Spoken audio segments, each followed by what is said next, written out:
So 3 of the 5 songs that chorale is singing tonight we performed at our new president's installation on October 1st, which you can still see on YouTube. And actually, the South African welcome song that we just presented and the next Sanskrit Buddhist mantra are at the very beginning, and the last song is after the inaugural address. So if you want to see those in that moment, but we're so glad you're here to share those with us tonight, and we welcome you to this concert. This next selection is a further means of inclusion. If the first song is meant to welcome us all into this tribe that we share here at St. Ambrose, then this next step is an invitation towards enlightenment as a community. And I have sung this song once, and this is to be very upfront. This is the only Buddhist mantra that I've ever sung, but I think we have a lot to learn as a society by this text, with everybody joining in together towards enlightenment. This is Tate, Tate. Tate,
So these next two songs, let me work backwards.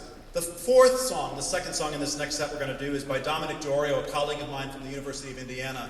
I met him on a fellowship sometime back in, I think, 2012. And I saw this song 2 years ago, and I was struck by the text, and I love the variety of music that's included.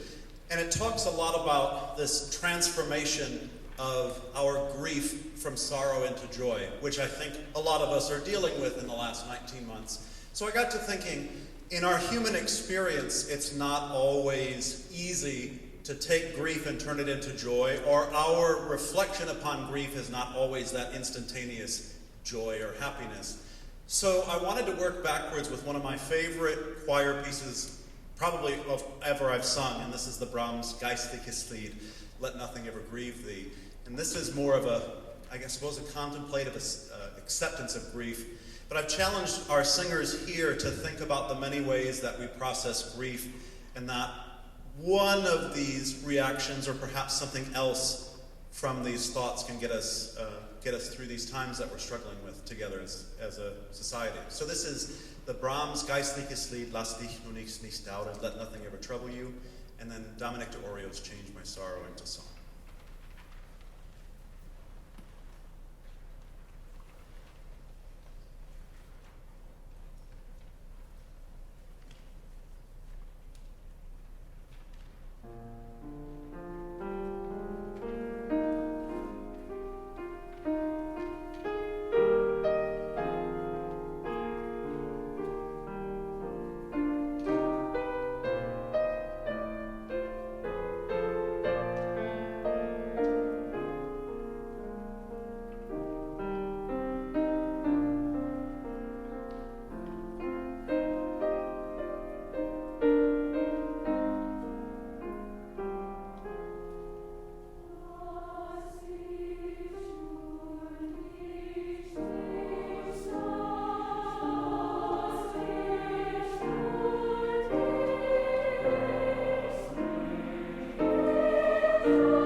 Usually by this point, earlier, I've asked you to look at the program. You might not be able to do it. It looks really dark in the house there. But I hope when you leave today, you'll take a look at the program and see the wide variety of majors that we have represented by our singers in both choirs. I'm really proud of the work that they do.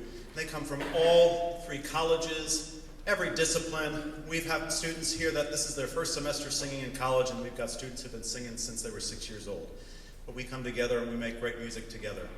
And I hope that we can continue to do this. I hope that we can continue to think of the arts as more than just entertainment. We can think of it as sustaining and necessary for what we need to do to share the human experience. So with this last song, we invite you to have a little joy, a little fun with us. With my teacher from undergrad, his setting of His Eyes on the Sparrow, I sing because I'm happy.